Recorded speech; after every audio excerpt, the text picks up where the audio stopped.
Assalamualaikum warahmatullahi wabarakatuh. Alhamdulillah, salatan wa salaman ala rasulillah wa ala alihi wa sahbihi wa mawala, amma ba'du. Puji syukur sama-sama kita sampaikan kepada Allah Ta'ala yang senantiasa melimpahkan rahmatnya sehingga kita dapat hadir menunaikan salat zuhur insyaallah berjamaah. Salawat serta salam kepada baginda Rasulullah. Allahumma salli ala Sayyidina Muhammad wa ala ali Sayyidina Muhammad. Jemaah salat zuhur yang dimuliakan Allah Subhanahu wa taala, Imam Muslim pernah meriwayatkan sebuah hadis. Rasulullah sallallahu alaihi wasallam bersabda, "Kafa bil mar'i ithmun ayyudai' min quti ahli." Kafa bil mar'i ithman ayyudai' may yakut. Bahasa kitanya, cukuplah bagi seorang suami menjadi dosa apabila dia menyia-nyiakan perbelanjaan dan keperluan ahli keluarganya. Hadis ini diriwayatkan oleh Imam Muslim. Jemaah sekalian yang dimuliakan Allah Subhanahu wa taala, ini merupakan peringatan dari Nabi tentang pentingnya memperhatikan nafkah keluarga, terutama bagi seorang suami. Karena artinya suami itu adalah orang yang bertanggung jawab dengan harta keluarga atau belanja keluarga. Kita diangkat menjadi suami karena kita memberi. Makanya Allah Ta'ala sebut di dalam Al-Quran, "Ar-rijalu qawwamuna 'alan nisa bima faddalallahu bihi ba'dahum 'ala ba'd." Laki-laki itu pemimpin bagi perempuan, suami itu pemimpin bagi istri. Penyebabnya kata Allah Ta'ala, karena mereka memberi nafkah. Efek dari nafkah itulah maka dia boleh mendapatkan penghormatan, dia boleh mendapatkan pelayanan dari seorang istri. Artinya kalau nafkah tidak diberi, tentu dia tidak boleh menuntut banyak. Nah, kenyataannya hari ini banyak sekali laki-laki itu atau suami itu yang tidak bertanggung jawab terhadap nafkah istrinya secara maksimal. Ada yang tidak bertanggung jawab karena memang pemalas, ada yang kurang tanggung jawab karena tidak ada pekerjaan, dan banyak lagi model yang lain yang terjadi di zaman kita hari ini. Maka tidak heran kalau sekarang ini terjadi banyak perceraian. Ternyata itu disebabkan mayoritas oleh masalah ekonomi dalam keluarga. Pada tahun 2000 ada 4,7 juta keluarga yang bercerai. 4,7 juta keluarga yang bercerai. Anehnya lagi, di tahun 2010 ke bawah yang menuntut cerai itu laki-laki. Tapi di tahun 2010 ke atas yang menuntut bercerai itu perempuan. Artinya istri yang menuntut suami untuk bercerai dari mereka. Apa penyebabnya? Ternyata paling utama adalah masalah ekonomi. Ekonomi yang tidak tertata dengan rapi, perbelanjaan yang tidak tercukupi.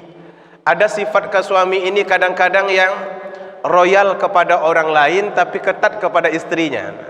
Dalam bahasa kita, ke orang lain biasa-biasa saja tapi ke orang rumah pelit. Ini salah satu di antara penyebabnya. Nah, hadirin yang dirahmati Allah Subhanahu wa taala, ini secara tidak langsung memberikan satu pengertian kepada kita, bagi kita sebagai seorang suami. Pertama, Allah Subhanahu wa taala melarang kita agar jangan sampai menganggur.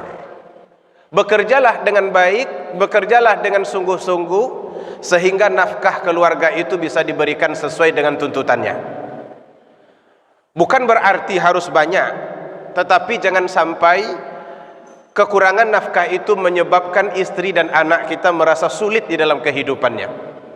Sampai satu ketika, hadirin yang dimuliakan, ada seorang wanita datang kepada Nabi sallallahu alaihi wasallam.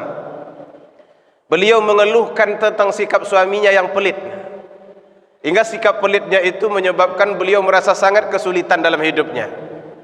Belanja yang diberikan tidak cukup untuknya dan juga untuk anak-anaknya.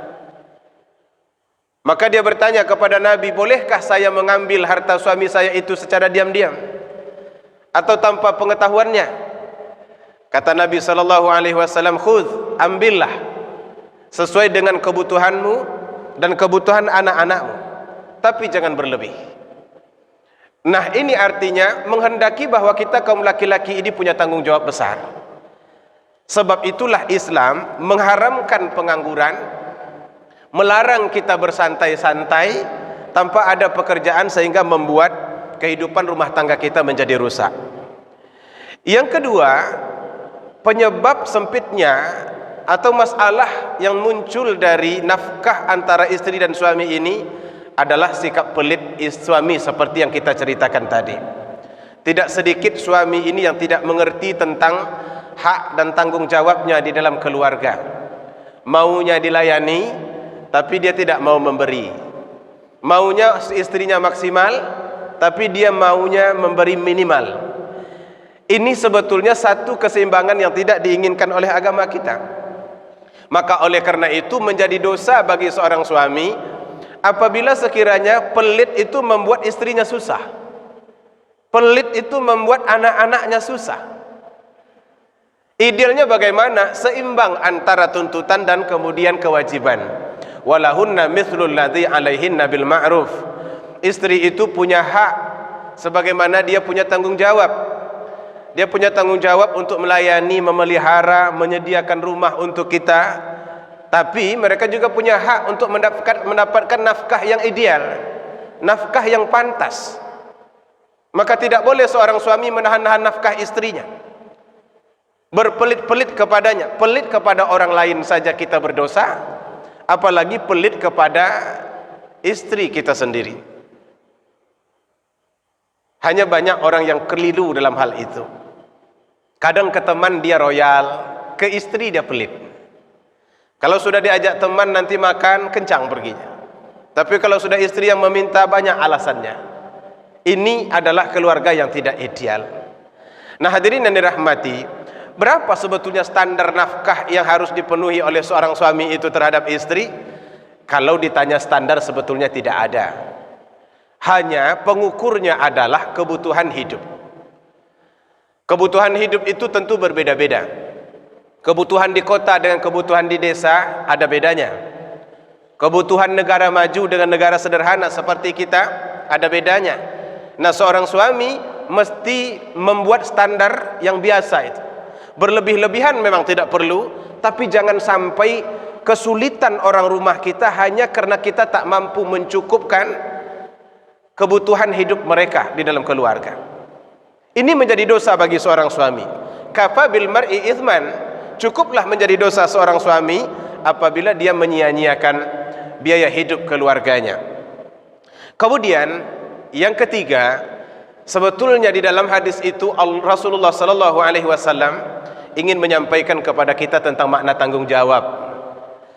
Ada orang bilang, hadirin, begitu kita katakan dulu saya terima, itu yang saya terima itu bukan nikahnya saja, tapi yang saya terima itu tanggung jawabnya juga. Saya terima dia untuk diberi makan, saya terima dia untuk saya pelihara, saya terima dia untuk saya lindungi, saya terima dia untuk saya kasihi, saya terima dia untuk saya sayangi. Jadi makna terima itu mencakup segala aspek.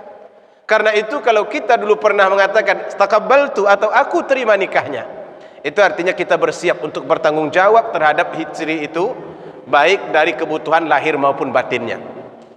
Oleh karena itu, sebetulnya jalur dosa itu tidak harus dalam melakukan perkara-perkara tercela semata, yang zahir-zahir atau yang nyata disebut oleh orang salah. Kadang-kadang dalam rumah tangga juga begitu banyak kesalahan. Kesalahan suami kepada istri.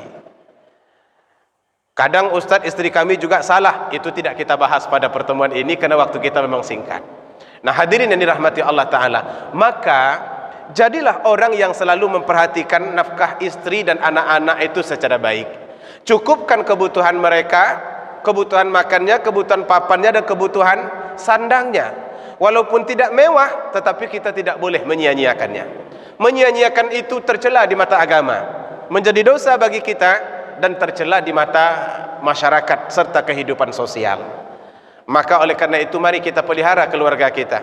Kita tidak boleh memperbanyak kuota perceraian yang jumlahnya 4,7 juta. Kalau 4,7 juta kali 2, itu berapa? Hampir 10 juta.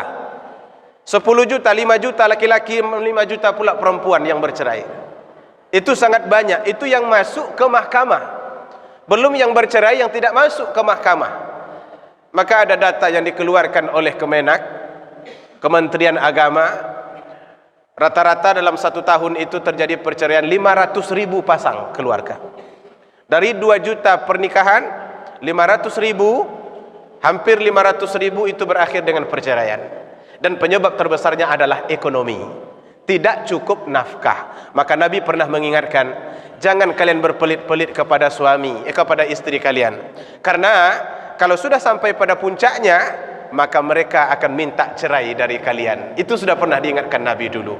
Semoga Allah melindungi keluarga kita dan kita selalu diberikan kecukupan sehingga kita bisa menjalankan tugas-tugas suami kita dengan baik, mencukupkan nafkah keluarga, memberikan apa yang patut dan melindungi mereka serta membimbing mereka di kehidupan dunia. Mudah-mudahan juga sampai kelak di hari akhirat.